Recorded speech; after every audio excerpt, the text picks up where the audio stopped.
और इस बीच बड़ी खबर चीन से, जहां नए साल पर कोरोना का कहर जारी है। चीन कोरोना के आंकड़े छिपाने में जुटा हुआ है, बावजूद इसके उसका सच दुनिया के सामने आ चुका है। जी हाँ, चीन की डरावनी तस्वीरों के बीच यूके के एक डेटा फर्म ने यह बड़ा दावा किया है। दावे के मुताबिक चीन में कोरोना से हर रोज करीब 9,000 लोगों की मौत हो रही है। अब तक 18 करोड़ 60 लाख से ज्यादा कोविड के मामले चीन में सामने आ चुके हैं और 23 जनवरी तक वहां पर हर दिन करीब 37 लाख मामले सामने आ सकते हैं। 23 जनवरी तक चीन में कोरोना से करीब 6 लाख लोगों की मौत की आशंका जताई जा रही है।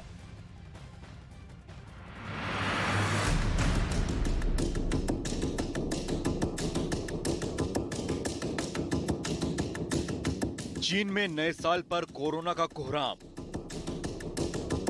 अस्पताल और मुर्दाघर में फर्क करना मुश्किल, हॉस्पिटल के फर्श पर लाशों का अंबार,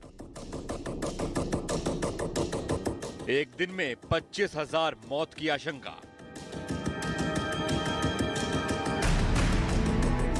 चीन में नए साल पर भी कोरोना का कहर जारी है। हालात इतने बदतर हो चुके हैं कि अस्पताल, मुर्दाघर और कब्रिस्तान में फर्क करना मुश्किल है। सोशल मीडिया में वायरल ये वीडियो चीन के अस्पताल का है, जहां हर तरफ लाशों का अंबार है। मुर्दाघरों में शवों का ढेर जमा है, शव रखने की जगह नहीं है। ऐसे में अस्पताल के फर्श पर ही शवों को रखने की मजबूरी है। ये तस्वीरें शंघाई के मुर्दाघर की हैं, जहां एक ही दिन में 10,000 से ज्यादा लाशें पहुंची तो हड़कंप मच गया। इलाज का ऐसा अभाव कि अस्पतालों में हर तरफ रोते बिलखते लोग दिख रहे हैं। आलम यह है कि इलाज नहीं मिलने से कोरोना मरीज दम तोड़ रहे हैं। मंजर इतना भयावह है कि अंतिम संस्कार के लिए भी लंबी कतार लगी है।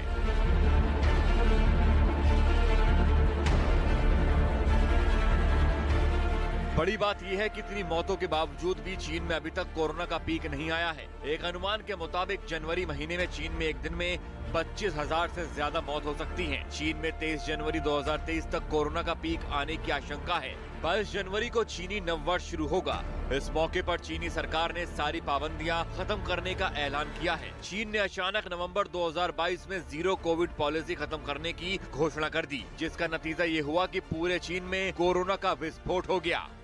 अब शहर शहर कोरोना से तबाही का मंजर है। उद्योग धंधे तक चौपट हो चुके हैं। लेटेस्ट आंकड़ों के मुताबिक बीते दिसंबर में चीन के विनिर्माण में बड़ी गिरावट देखी गई थी। दुनिया के कई देश चीन से आने वाले यात्रियों के लिए कोविड नेगेटिव रिपोर्ट जरूरी कर चुके हैं। चीन के सबसे करीबी दोस्त नॉर्थ कोरिया ने तो वहां की यात्रा पर ही प्रतिबंध लगा दिया है। इतना ही नहीं, नॉर्थ कोरिया ने हाल ही में चीन से आने वालों के लिए 30 दिन क्वारंटीन भी जरूरी कर दिया है। चीन में कोरोना के डरावने हालात से पूरी दुनिया अलर्ट मोड पर है। चीन की सरकार हकीकत पर पर्दा डालने की हर मुमकिन कोशिश में जुटी है, लेकिन सोशल मीडिया के जरिए सच्चाई जग जाहिर हो चुकी है। ऐसे में Bharat, Japan, Malaysia, south Korea, America, Canada, France, Italy, Spain और ताइवान जैसे देशों ने चीन से आने वाले लोगों के लिए नेगेटिव कोरोना रिपोर्ट समेत कई तरह की पाबंदियां लागू की हैं। यूरोपीय यूनियन तो 4 जनवरी को चीन में कोरोना के हालात पर अहम बैठक भी करने वाला है, क्योंकि चीन कोरोना के आंकड़ों को छिपाने से बाज नहीं आ रहा है। ऐसे में WHO ने एक बार फिर से चीन को फटकार लगाई है। WHO चीफ ने चीन से बिना छिपाए कोविड के सही आंकड़े दुनिया के साथ साझा करने को कहा है। वैसे इस फटकार का चीन पर असर पड़ने की उम्मीद कम ही है, क्योंकि चीन के प्रेसिडेंट शी जिनपिंग है कि सब कुछ ठीक ठाक होने के दावे कर रहे हैं। जिनपिंग ने कहा कि महामारी की रोकथाम और नियंत्रण एक नए चरण में प्रवेश करने जा रहा है। हर कोई मजबूती से काम कर रहा है और उम्मीद की रोशनी ठीक हमारे सामने है। दुनिया भी दुआ कर रही है कि चीन कोरोना के कहर से जल्द उभरे, ताकि पहली और दूसरी लहर की तरह इस जानलेवा महामारी की तीसरी लहर विश्व को चपेट में न ले सके।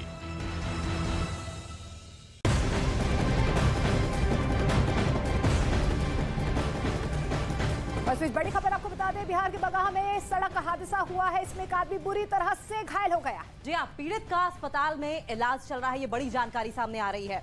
घटना का इस बीच रोंगटे खड़े कर देने वाला एक वीडियो भी सामने आया है, जिसका सीसीटीवी वीडियो सोशल मीडिया में वायरल हो गया, जिसमें दिखा कि आदमी सड़क को पार कर रहा था, तभी एक गाड़ी तेजी से आई और जोरदार टक्कर मारते हुए आगे निकल गई। वही टक्कर लगते ही वो आदमी सड़क पर दूर जाकर गिरा।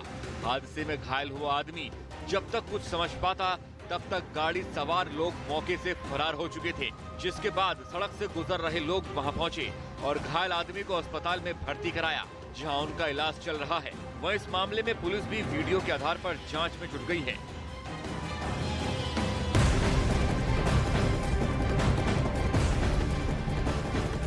उस बीच नॉर्थ कोरिया से एक और बड़ी खबर सामने आ रही है। नॉर्थ कोरिया ने नए साल के मौके पर एक बार फिर से नई मिसाइल का टेस्ट किया है।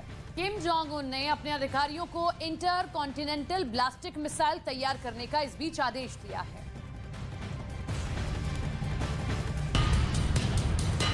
उत्तर कोरिया ने एक बार फिर बैलिस्टिक मिसाइल का परीक्षण किया। दक्षिण कोरिया की सेना के मुताबिक उत्तर कोरिया ने जापान सागर में बैलिस्टिक मिसाइल दागी। ये कम दूरी की बैलिस्टिक मिसाइल थी। इससे पहले शनिवार को भी उत्तर कोरिया ने 3 बैलिस्टिक मिसाइल दागी थी। उत्तर कोरिया की मीडिया के मुताबिक किम जोंग उन परमाणु हथियारों का उत्पादन तेज करने जा रहा है।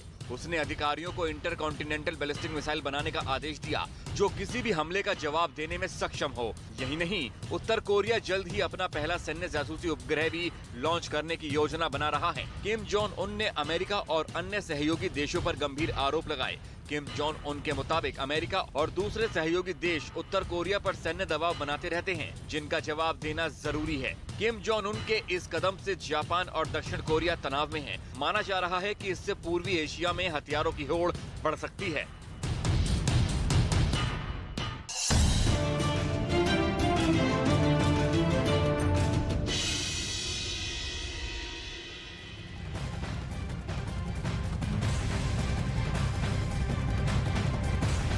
साल 2022 में दुनिया का नक्शा बदल गया है। ये नक्शा बदलने वाला काम किया है पुतिन ने। अगर पूरी दुनिया की बात करें तो साल 2022 के केंद्र से रूस के राष्ट्रपति पुतिन रहे हैं और साल 2023 भी पुतिन के नाम ही रहने जा रहा है। जी हाँ, चाहे कोई पुतिन से नफरत करे या फिर कोई पुतिन का फैन बन जाए, लेकिन हर किसी की जुबान पर सिर्फ और सिर्फ पुतिन का ही नाम है। लेकिन बड़ा सवाल यह है कि क्या पुतिन कुछ और देशों को अपने टारगेट पर ले सकते हैं? क्या यूक्रेन इस बार सबसे डरावना और खूनी बसंत देखने वाला है, या फिर परमाणु बम का विकट दुनिया को दहला सकता है? आखिर 2023 में क्या है पुतिन का प्लान? पुतिन इस वक्त ये सोच रहे हैं कि 2023 में वो यूक्रेन की जंग कैसे लड़ेंगे। पुतिन अब तक साम दाम दंड भेद सब कुछ आजमा कर देख चुके हैं, हर चीज का इस्तेमाल करके देख चुके हैं, लेकिन परमाणु बम और उसे इस्तेमाल करने का फैसला ऐसी चीज है जिस पर पुतिन आखिरी फैसला अभी तक नहीं ले पाए हैं। आज हम पुतिन के 2023 वाले प्लान पर बात करेंगे, क्योंकि उनके तेवर ऐसे हो चुके हैं कि 2023 में परमाणु बम लॉन्च किए जाने का खतरा सबसे ज्यादा नजर आ रहा है। पुतिन रोज इसी तरह कुर्सी पर बैठकर सामने से अपने कमांडर से बातचीत करते हैं और फीडबैक लेते हैं। जी हाँ, ऐसे में 2023 में पुतिन का एजेंडा क्या होगा वो आपको ये रिपोर्ट देखकर पता चलेगा।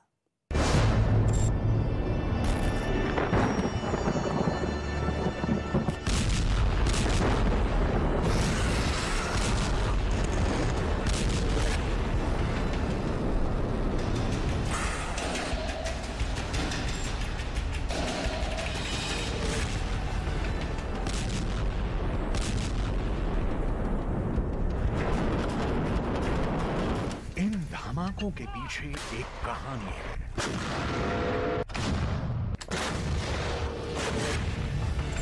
इन धमाकों के पीछे एक अकड़ है, रुतबा है।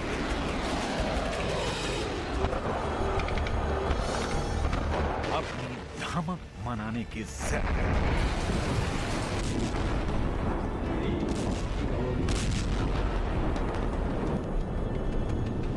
अमेरिका को धमकाने का ट्रेलर है। युद्ध का कैरेक्टर क्या कहता है, ये आप पुतिन और ज़ेलेंस्की को देखकर समझ सकते हैं।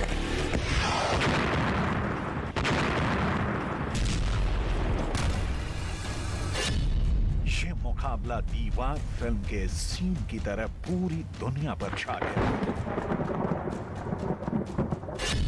वर्ल्ड स्क्रीन पर अमिताभ बच्चन और शशि कपूर की जगह लेने वाले पुतिन और ज़ेलेंस्की की टक्कर कैसी है, ये बहुत गौर से देखिए। क्योंकि पुतिन चीख कर कह रहे हैं कि उनके पास पावर है। पुतिन के पास परमाणु बम है जो पूरी दुनिया को जला सकता है। पुतिन के पास अपने हर दुश्मन को खत्म करने की ताकत है। आज पुतिन जो चाहे वो कर सकते हैं। आखिर क्या है ज़ेलेंस्की के पास?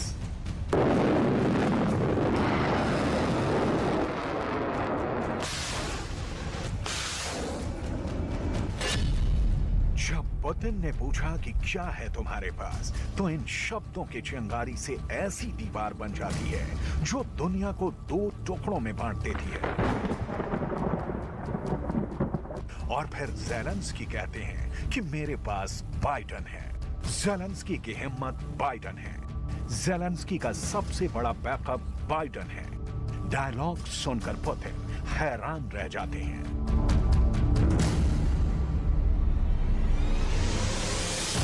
खास बात यह है कि ज़ेलेंस्की ने यही बात अमेरिका में जाकर भी कही है और डंके की चोट पर पूरी दुनिया को बताया है कि उनके पास बाइडन है। I'm glad to stress that President Biden supported our peace initiative today. Each of you, ladies and gentlemen, can assist in the implementation to ensure that America's leadership remains solid.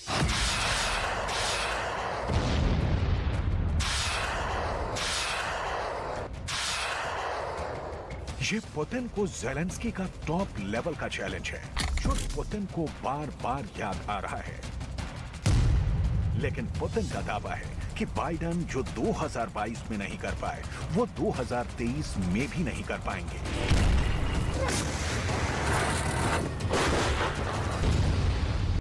यही वजह है कि Putin की 2023 वाली उम्मीद अब भी बरकरार है। वो बार बार बता रहे हैं कि अमेरिका अपनी ताकत से रूस का क्या हश्र करना चाहता है, रूस के कैसे टुकड़े करके पूरी तरह से बांट देना चाहता है। Мы всегда хотели быть частью вот этого так называемого цивилизованного мира. И вот после развала Советского Союза, который мы допустили своими собственными руками, нам почему-то казалось, что вот со дня на день мы станем частью этого так называемого цивилизованного мира. А как выяснилось, нас там не ждали.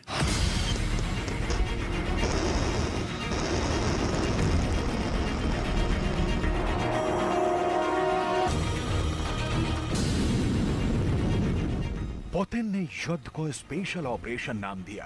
उन्होंने यह साबित करने की कोशिश की कि यूक्रेन जैसा मोर्चा उनके लिए युद्ध वाला दर्जा नहीं रखा। ये तो बस एक फ्रंट है जहां उनकी फोर्स स्पेशल ऑपरेशन कर रही है। पुतिन अपने कमांडर्स की रेगुलर मीटिंग लेते हैं। वो बार बार उन्हें याद दिलाते हैं कि रूस का टारगेट क्या है, रूस का फोकस क्या है, रूस के लिए सबसे बड़ा खतरा क्या है। पुतिन अपने टारगेट को लेकर बहुत ज्यादा क्लियर हैं। वो जानते हैं कि 2023 में वो क्या करने वाले हैं, लेकिन आगे क्या होने वाला है इसका सही अंदाजा ना तो ज़ेलेंस्की को है ना ही बाइडन को, क्योंकि यूक्रेन युद्ध ने अब तक ये साबित कर दिया है कि पुतिन का मुकाबला करने के लिए पूरा नेटो यूक्रेन में एकजुट हो गया है, लेकिन वो पुतिन का कुछ भी बिगाड़ नहीं सका है।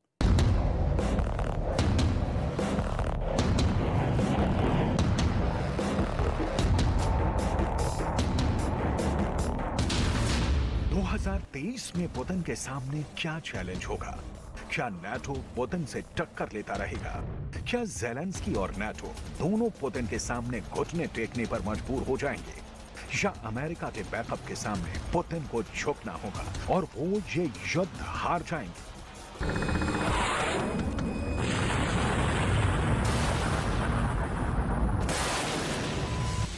पुतिन ने 10 महीने में युद्ध के हर वो हथियार टेस्ट किए हैं जिससे ज़ेलेंस्की को कम खर्च में कम नुकसान सहकर हराया जा सके।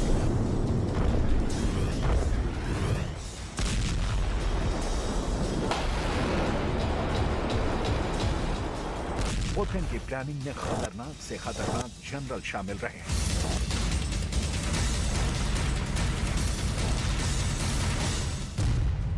इसमें पुतिन के सबसे क्रूर जनरल सर्गेई सुरोविकिन से लेकर चेचन कमांडर रमजान कादिरोव का दखल रहा है। अब तक ये वो पॉइंट पर्सन रहे हैं जिनके इर्द गिर्द पुतिन ने कई मोर्चों पर जीत हासिल की है, तो कई मोर्चों पर उनको मुंह की खानी पड़ी।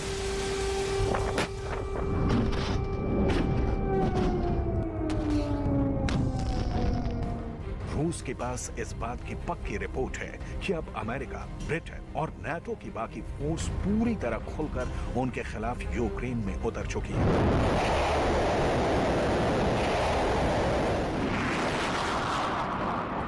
वो ज़ेलेंस्की को पहले ही नए नए हथियारों की मदद दे रहे हैं। पुतिन इस बात से 100% वाकिफ है और इसी को ध्यान में रखकर वो अपना हर कदम आगे बढ़ा रहे हैं।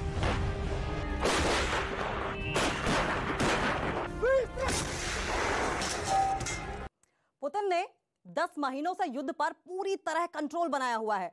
पुतिन जानते हैं कि किस वक्त क्या करना है। पुतिन अपने हथियारों का बहुत ही होशियारी से इस्तेमाल कर रहे हैं। पुतिन अक्सर दुनिया की आलोचना का निशाना भी बनते हैं, लेकिन वो ये भी जानते हैं कि पश्चिमी मीडिया पूरी तरीके से ज़ेलेंस्की के साथ है। लेकिन पुतिन की अपने काम पर पूरी तरीके से नजर है और वो इसकी पूरी रिपोर्ट भी लेते रहते हैं।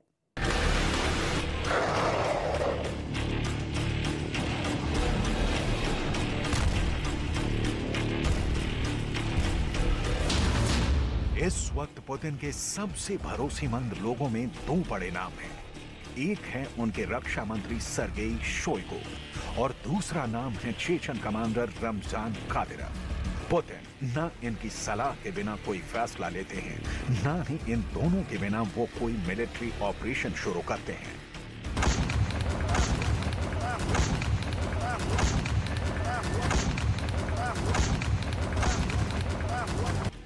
रमजान कादिरोव तो पुतिन की सबसे बड़ी ताकत है। वो पुतिन के इशारे पर कुछ भी कर गुजरने को तैयार रहता है। कादिरोव इस वक्त पूरी दुनिया में खुद को पुतिन का सबसे बड़ा वफादार साबित कर चुका है।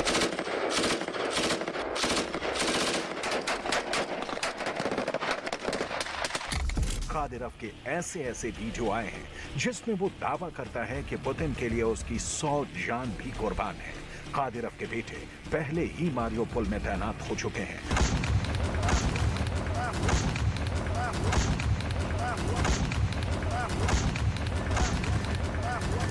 और इस तरह कादिरोव ने अपनी वफादारी का सबूत बार बार दिया है।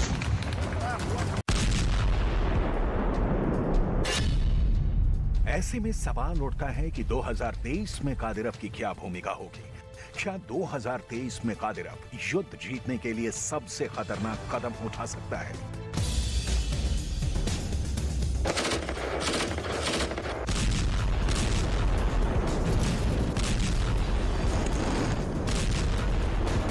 और अगर ऐसा हुआ तो वो कदम क्या होगा? इस बारे में या तो खुद कादिरोव जानता है या फिर इससे पुतिन अच्छी तरह वाकिफ है।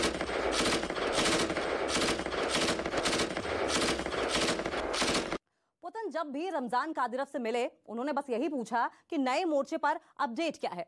मारियोपोल और डोनबास के कुछ शहरों को लेकर तो कादिरोव ने अच्छी रिपोर्ट दी, लेकिन खेरसोन और खार्किव को लेकर कादिरोव का स्कोर 0 रहा है। और यही वजह है कि पुतिन अब अपने रक्षा मंत्री सर्गेई शोइगु को 2023 के ऑपरेशन की कमान सौंपना चाहते हैं और इसकी एक तरह से शुरुआत भी हो चुकी है।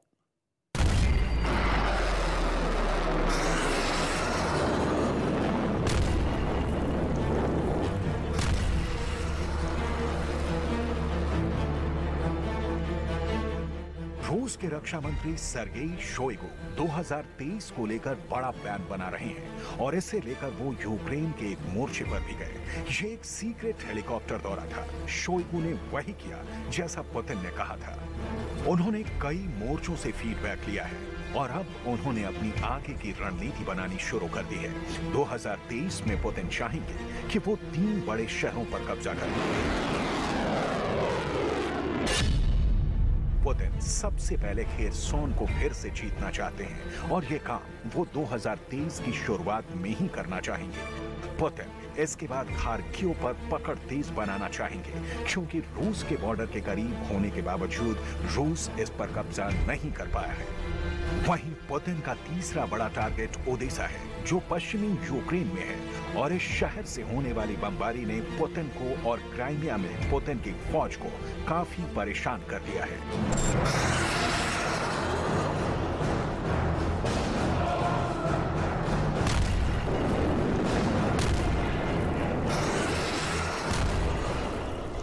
दरअसल डॉनबास में ज़ेलेंस्की के बढ़ते हुए हमलों और खेरसोन में यूक्रेन की जीत के बाद पुतिन को जल्दी ही कोई बड़ा फैसला लेना पड़ सकता है और ऐसा 2023 में होना बहुत हद तक मुमकिन कहा जा रहा है।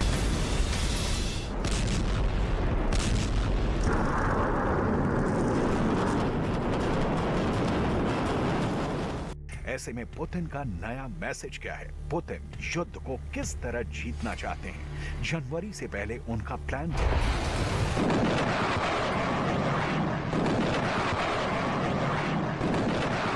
इसे आप पुतिन की 3 स्ट्रेटजी से समझिए, जो जनवरी 2023 से ही पुतिन को बड़ा रिजल्ट दे सकती हैं।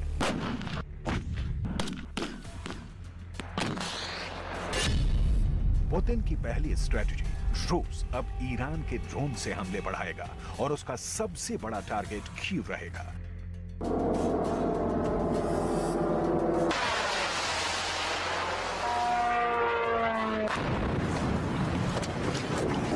रिपोर्ट है कि रूस की सेना को नए ड्रोन की डिलीवरी मिल गई है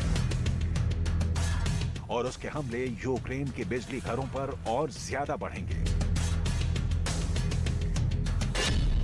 पुतिन की दूसरी स्ट्रेटजी, ईरान वाले ड्रोन अब क्राइमिया से लॉन्च नहीं किए जाएंगे। क्राइमिया पर रूस का बड़ा फैसला हुआ है। रूस अब क्राइमिया को बेस बनाकर यूक्रेन पर हमले नहीं करेगा ताकि वहां यूक्रेन के जवाबी हमले से बचा जा सके।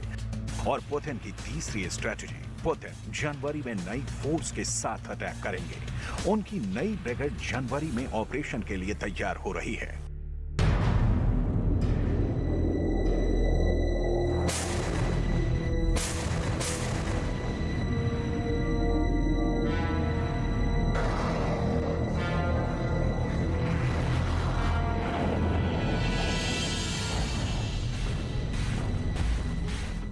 पुतिन को इस वक्त बड़ी फौज की जरूरत है और ये कुछ हजारों में नहीं, लाखों में हो सकती है, क्योंकि रूस का ऑपरेशन अगर 2022 की तरह 2023 में भी चला तो पुतिन को बहुत तैयारी के साथ उतरना पड़ेगा।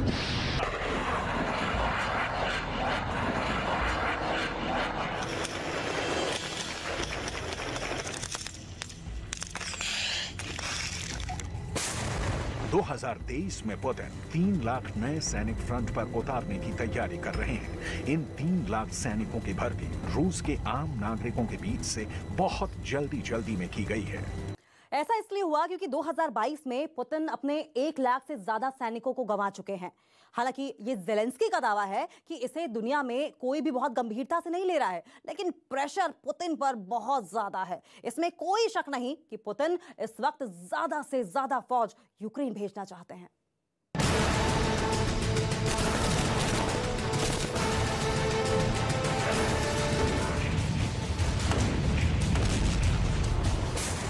यूक्रेन का दावा है कि रूस के 3000 टैंक तबाह कर दिए गए हैं। बख्तरबंद गाड़ियों की तादाद 6000 तक पहुंच चुकी है।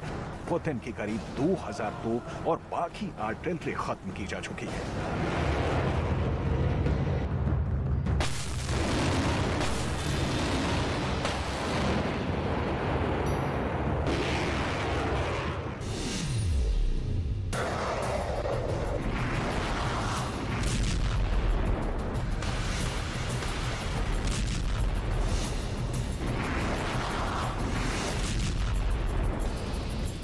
इसके अलावा ज़ेलेंस्की रूस की तरफ से दागी गई करीब 650 क्रूज मिसाइल गिरा चुके हैं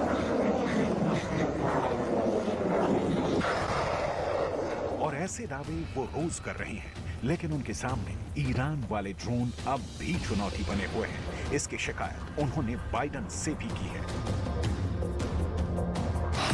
When Russia cannot reach our cities, but its artillery, it tries to destroy them with missile attacks. More than that, Russia found an ally in this genocidal policy, Iran. Iranian deadly drones sent to Russia in hundreds became a threat to our critical infrastructure. That is how one terrorist has found the other. It is just a matter of time when they will strike against your other allies. If we do not stop them now, we must do it.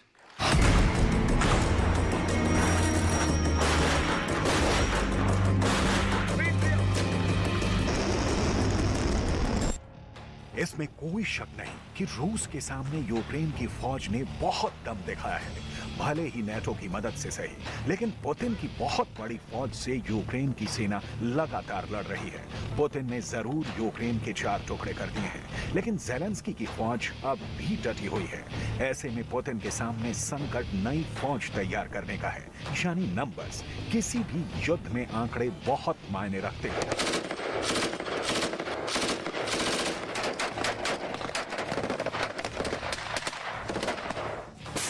Ukraine के रक्षा मंत्रालय का दावा है कि उसने इस युद्ध में अब तक रूस के 1 लाख से ज्यादा सैनिकों को मार दिया है। ये बहुत बड़ा आंकड़ा है जिसकी कोई पुष्टि अभी तक नहीं हुई है। युद्ध के 10 महीनों के दौरान 1 लाख मौत का मतलब है कि हर महीने पुतिन के 10,000 सैनिक मारे जा रहे हैं।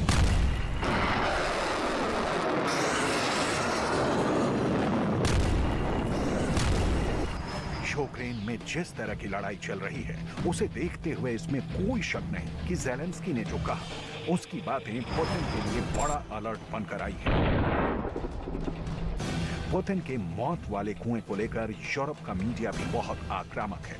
ज़ेलेंस्की की कोशिश है कि ऐसे आंकड़े जारी करके वो यूक्रेन की फौज का हौसला बुलंद रखें।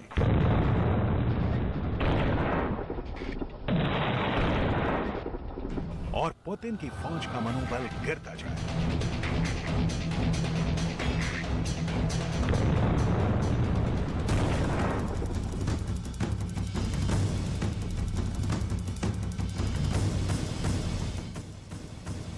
पुतिन को डराने के लिए ज़ेलेंस्की भी बड़ी बड़ी बातें करते हैं और उनके सैनिकों ने भी यही चीजें उनसे सीखी हैं। इसीलिए रूस का जो भी नुकसान हो रहा है उसमें ज़ेलेंस्की के आंकड़ों पर पूरा भरोसा नहीं किया जा सकता।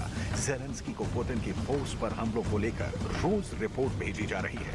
पुतिन चाहे इससे इत्तेफाक न रखें, लेकिन इसमें 50% बात भी अगर सच है तो ये पुतिन की फौज के लिए बड़े झटके की तरह है। इसलिए ज़ेलेंस्की की तरफ से भेजे गए कुछ और आंकड़े देखिए।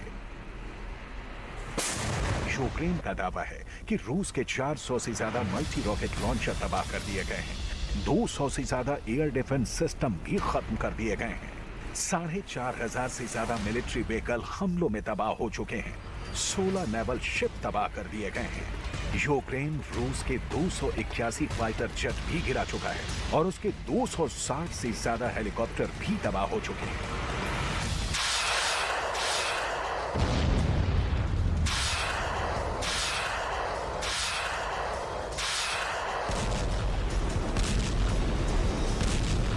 ऐसी तबाही के बीच यूक्रेन का रक्षा मंत्रालय बार बार वीडियो जारी कर रहा है जिसमें पुतिन के टैंकों और उनकी बख्तरबंद गाड़ियां देखी जा सकती हैं।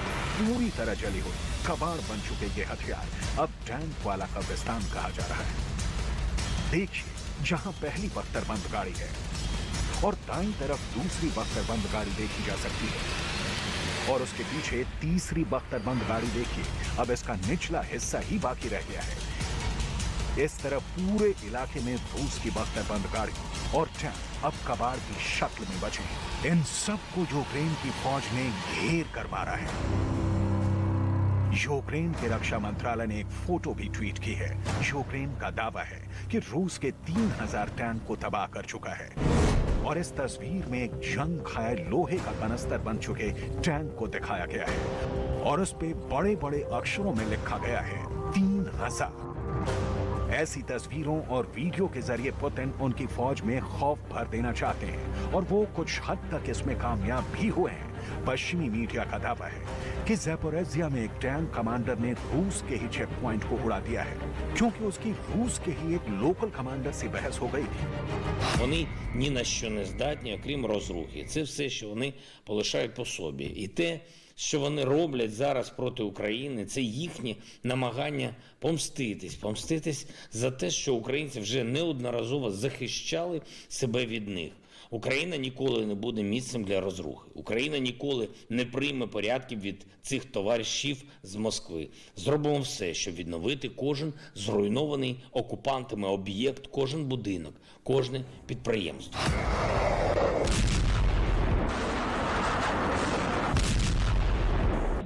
व्लादिमीर पुतिन का गुस्सा ऐसा है कि सबको लगता है कि अब वो यूक्रेन को पूरी तरह तबाह करना चाहते हैं और ये उन्होंने खेरसोन में मिली हार के बाद साबित कर दिया है। पुतिन का गुस्सा हर जगह फूट रहा है। खेरसोन के पास नीप्रो नदी पर बने इस पुल को देखिए, ये पुतिन के गुस्से का सबसे बड़ा सबूत है। पुतिन ने यहाँ इतने बम बरसाए कि ज़ेलेंस्की को समझ में नहीं आ रहा कि पीछे हटे कि अब आगे बढ़े। खासकर खेरसोन के आसपास तो पुतिन ने ऐसी बमबारी की है कि ज़ेलेंस्की का सारा जश्न पानी पानी हो गया। ऐसे में ज़ेलेंस्की पुतिन के बीच माइंड गेम भी चल रहा है। ज़ेलेंस्की ने कहा है कि पुतिन अब अपने सैनिकों को मौत के मुंह में धकेल रहे हैं। ज़ेलेंस्की ने कहा है कि यूक्रेन का युद्ध रूस की फौज के लिए मौत का कुआं बन गया है और पुतिन उसमें हजारों सैनिकों की जान दांव पर लगाने के लिए तैयार है। इसमें कोई शक नहीं कि यूक्रेन और रूस दोनों तरफ के सैनिक एक दूसरे के खून के दुश्मन बन चुके हैं और मौत से कम कुछ भी नहीं चाहिए। इसी एजेंडे पर ज़ेलेंस्की और पुतिन दोनों की फौज काम कर रही है। लेकिन इस शौक के बावजूद पुतिन के इशारे पर लाखों लोगों की भर्ती किए जाने की तैयारी है। ये बात पुतिन के भरोसेमंद सर्गेई शोइगु ने सैन्य अधिकारियों के साथ हुई मीटिंग में साफ कर दी है। Особое беспокойство вызывает наращивание передового присутствия НАТО у границ Российской Федерации и Республики Беларусь, а также стремление Запада максимально затянуть военные действия на Украине в целях ослабления нашей страны. Ура!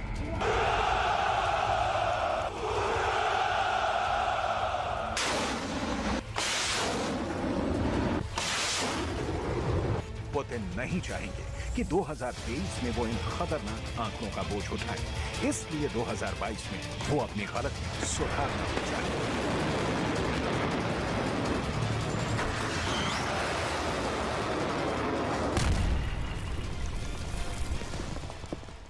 पुतिन के पास 2023 में हासिल करने के लिए तो बहुत कुछ है, लेकिन साथ में साख पर है इनकी लीडरशिप। जी हां, जो 2022 में तो किसी तरह बरकरार रही, लेकिन 2023 में पुतिन के नेतृत्व पर सवाल उठने लगेंगे। अगर यूक्रेन में वो कामयाब होने की जगह फेल होते गए, इस बात से खुद पुतिन भी अच्छी तरह वाकिफ है।